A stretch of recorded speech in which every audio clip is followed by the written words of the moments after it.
Aisha right now. This is another episode of Martha Fix My Business. This is where I talk to real life business owners, find out what their business is, and then what their biggest pain point is. Essentially, you're watching a one-on-one in action. So that's what we're going to do. We're going to find out what the pain point is, and then we're going to shake it loose. We're going to give some clear calls to action, some activities to be able to fix that, and let's go. So Keisha, thank you for being here with me. Hey, I'm excited to be here. Oh man, we're gonna have fun. This is gonna be fun. All right, so go ahead and tell everybody about your business. Like, what do you do? What do you do? Who do you help? That sort of thing. Okay, so I teach people who have moved and how to connect in their new area by leading them through the process of creating community and excitement, even if they are super shy. All right, even if they're super shy. I love it. Yes, yep. So people who move, so essentially it's, I mean, you described it very well, but people who have moved, you're helping ease the pain of moving by making friends, getting rooted in their new place where they are, even if they're super shy, yeah? Yeah, I feel like most of their pain is after the move because prepping for a move and moving itself is, you have a lot going on, but it's when you're like in the after part and you realize like, oh my goodness, I need a community. Yeah. That's where I come in. Awesome. I love it. I love it. Cool. So what is the, Carrie said it's a bonus session today. Yeah, we're doing 2 videos today, man. So what is the pain point that you're experiencing in your business? Okay, so I feel like I have set up the groundwork for it. Okay. And I'm just ready for big impact and a very regular flow of income. Okay. So when you say you've set up the groundwork, what are some of the things that you've set up? Like I have a group for my people. I have, Instagram, YouTube. I have set up the framework for 2 book collaborations that are going to be coming out or started next month. Great. So I feel like my website and all those other little pieces, I've been pulling all those pieces together. Great. That's awesome. And so you're wanting like the impact and the income, which in my world exist in the same place. And so what are the things that they can purchase right now? I have a how to walk through loneliness after a move course. I have a easy traveling with kids course. So it teaches them how to go on road trips, which is really important for them because they need to learn how to explore instead of just staying in that one place. One-to-one coaching I have available. I just published another book, but it's not for moving people, I guess. But that book is called Finding Strength in Unexpected Pregnancy. So that's kind of like a one-off project I did. All right. And for the traveling with kids, I think that's, I really like that one. The traveling with kids, how often do you talk about that course? Like, where is it offered? It's offered in my Facebook group. Okay. And so I talk about 1 to 2 of them a week. Okay. So I believe it's on Tuesday and Thursday. So I rotate through my different offerings. So it's probably like once to twice a month if they're hearing about it. But then they do hear about something else on Tuesdays or Thursdays. Sure. And so do they, do you have any testimonials from that course yet? Yep. Yes, I do. Do you share those? I have shared them in the group. I don't share them regularly with each post. Okay, I would share them because that's your, people need what's called social proof. And so that would be the social proof for people coming into the group. Now, next question is, how is your group doing with growing? Because if it's stagnant and new people aren't coming in, then these same people are seeing the stuff over and over and again. Whereas the goal is to always be bringing people in, and then new people see stuff and it's, it's not that same feel. Yeah, I feel like my group has been growing slowly. I'm at about 80 people right now. Okay.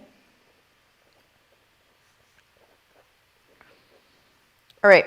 And so to be able to monetize the people that are in your group, first of all, how are they joining your group? So like, how are they knowing about you in order to join your group? I'm just making sure they're the right people. Yep. So when I am talking to people and like different Facebook groups, I have some moving groups, but there are also people who are, and this is probably about a third of the people who are self-identifying and who have said that they've searched homesick, because that's in my title. Yeah. And they've joined my group because they searched it online. Oh, that's perfect. Okay, so from a community standpoint in the group, are people engaging? Are they like, kind of finding the group and you as their home? Are you feeling that? I feel like it's slowly picking up. There have been probably a consistent 3 to 5 people who do engage. But there's other people who every once in a while send me messages, and I try to like check in with everybody in my group. I love that. Every, I love that. a month or 2 months, and then I just, go back through the group and touch base and see how they're doing. Yeah. So we have some private conversations too. It's not all focused within the group right now. Yeah. Oh, that's great. That's great. And so for the people that have taken like the Traveling with Kids course, have people also taken the How to Walk Through Loneliness course? Yes. Yeah. People have taken both courses. I'm not sure that there's the same people have taken those courses though, if that's what you're asking. Yeah. Well, I mean, I'm just wondering that people have taken them. So how many people have taken, like how many people took the one course and how many people took the second course? Do you know off the top of your head? No, I don't know exact numbers, but I think the traveling one is about 5. Okay. And the loneliness one is the newer course. I think it's had about 2 to 3. Okay. Now, of the 5 that did the Traveling with Kids course, what kind of feedback did they give you about the course? Did they say they loved it and all of the things? Yeah, they liked it, and they liked that it was real experience that I've had traveling with kids. Yeah. And they found it really relatable. And also the ideas that I gave them for keeping kids busy and kids engaged was really helpful. Okay, cool. What's the price point on that course? I think that one is like $10. It's a Oh shorter my word. course. Yeah, that's a fantastic. So when you do your welcome post, do you have this course in the welcome post? I rotate through welcome post too. So yes, I have it in there a third of the time. Okay. What's the price point on the other course? 37. Okay. And then the other third of the time, is that for one-on-one coaching? Yeah, I do one-on-one coaching. And then I've done sometimes I do a discount too for the course. It's a special discount within 24 hours of being in there. Yeah. Okay. I wouldn't do one-on-one coaching on a welcome post just because they don't know yet. They're essentially, I mean, when you think of when you just go into a group, it's kind of like you're wandering in and you're like, I don't know that I want that. And so we don't want to put something like that in front of them until they're actually at a point of wanting to make a decision like that. And so typically what we do is we put something in front of them that's either low cost or discounted, right? Just for that, a sense of urgency, next 48 hours, blah, blah, blah. Either a discount or they get something special whenever they order it within the next 48 hours. Some sort of sense of urgency there. But I wouldn't do one-on-one coaching there because it's probably not going to do anything. And so we want stuff there that's actually going to do something. The Traveling with Kids one, I think, is incredible for that first one. I would probably leave that one on there. I myself, in my own welcome post, I leave it's the same thing all the time. I don't mess around because I know there's a tier. There's sort of like this, people call it a ladder for how people jump into things. And I keep the lowest rung on that welcome post because it's the easiest thing for them to be able to just hop into. Okay. Now, the one-on-one coaching, what I would do for that is at the end of, are you doing challenges in there or any sort of days of trainings? Yeah, yep, I've done some different challenges. Okay, and then what do the challenges lead up to for the call to action at the end? So the challenge I did was creating a support system. Okay. So a lot of these people move to a completely new area and they don't know anyone, right? And that can lead to overwhelm. So I walked them through a 4 to 5 day challenge of how to create a support system in your new area, even if you don't have family and friends. Right. And that led into the walking through loneliness course. Okay, awesome. And then for the one-on-one coaching, how often are you? I'm just asking all these questions, and then I'm about to drop something in a second. But the one-on-one coaching, when are you offering that, and how are you offering that? I'm offering that either on a Tuesday or Thursday. That's when I kind of do my promotional things. Okay. And it's through a Facebook post within Okay. my group, not All to my right. public people. Got it. Okay, cool. Yes, right.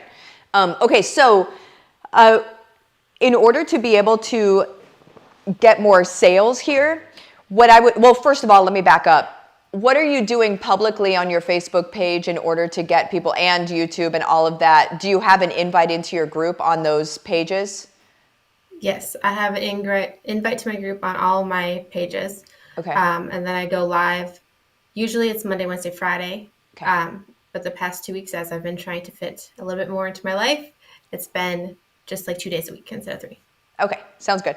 All right, so whenever you are in the group and you're asking people what they're looking for and what they're needing, or you're just listening to them talk about what they're needing, are they saying that they're needing this kind of stuff, like the walking through loneliness or the traveling with kids, or are they also saying other things that they're needing?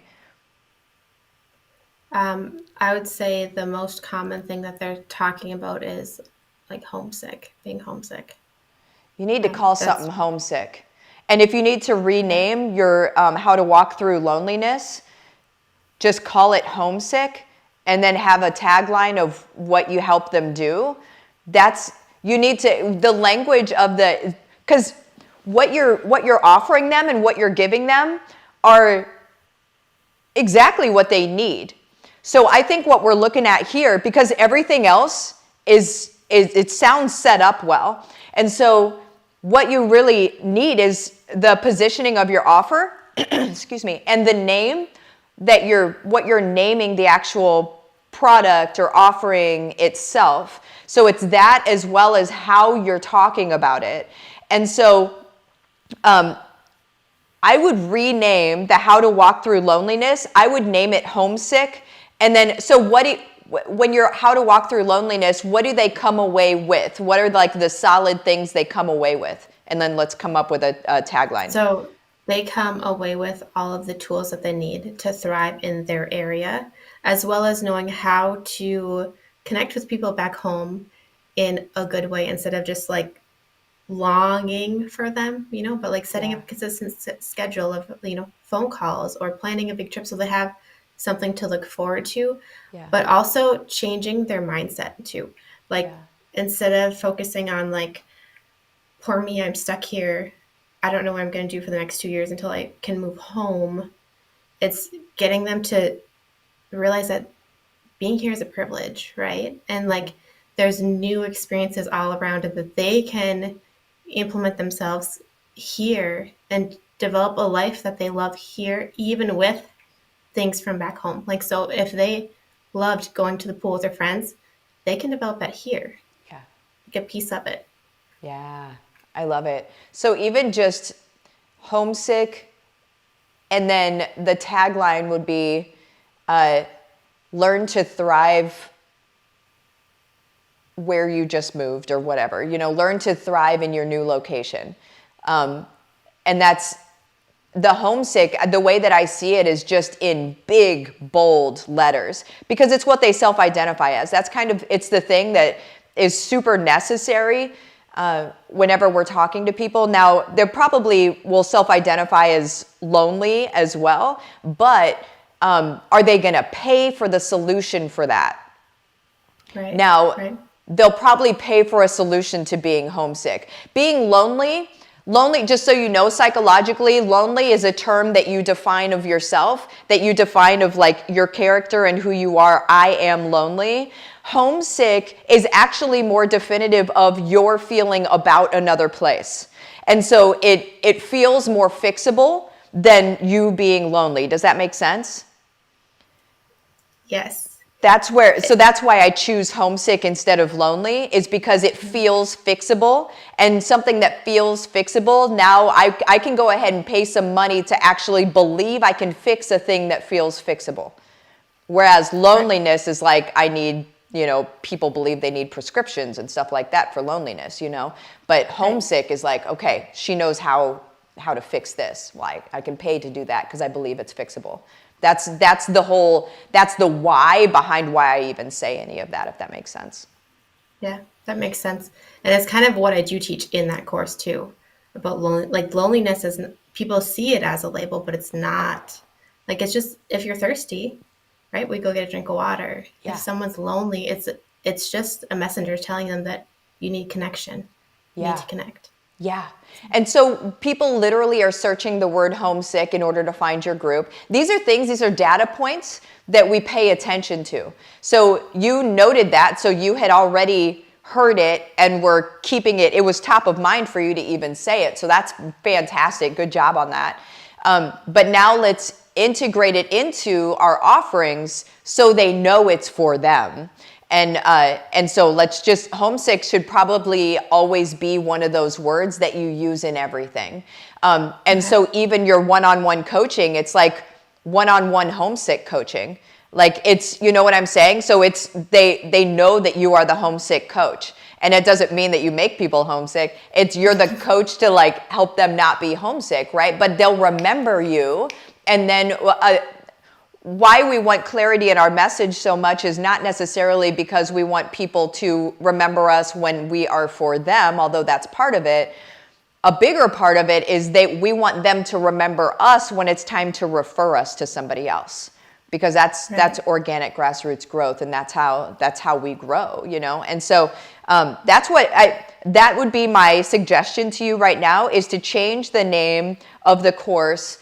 And also the messaging, and whatever the post is, it's all about fixing the homesick. Okay, so when you're writing it, you're writing it to them, like, here's what it's going to do for you. So I used to be homesick. I went through this stuff. I'm making sure you don't have to go through this, and you can basically land in your new location and start setting roots immediately, so you're not in pain for so long. And you can start setting up rituals and things like that, like your daily, when I say rituals, I mean like you're calling home and that sort of thing. You set up your daily systems that will keep you from actually feeling homesick, so we can get you out of that rut. That, I guarantee you, is going to sell. Okay, awesome. Boom. What questions do you have? I do have a question. It's kind of like about my direction right now. So I'll fix those things. I'm thinking about going off the direction of like book collaborations. Mm-hmm. Should I be focusing on that direction, or should I just focus into my group right now? Well, you number one, focus into your group always and forever. That is not, it doesn't ever take backseat to anything. But the book collaboration, I would say work on book collaborations as well. It's a very, very cool tool to be able to bring other people into the spotlight and to develop relationships, and obviously to create income. So I would focus on your group and your book collaboration. Make it both work somehow. However you need to do it, make it both work. Your group doesn't have to take that much time every day. So. Right.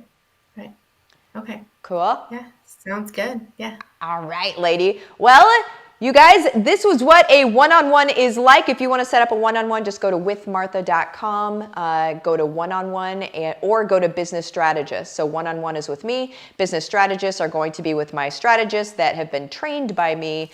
So it's the same sort of deal. And thank you, Keisha, for coming on with me. Thank you, Martha. Y'all have the best day.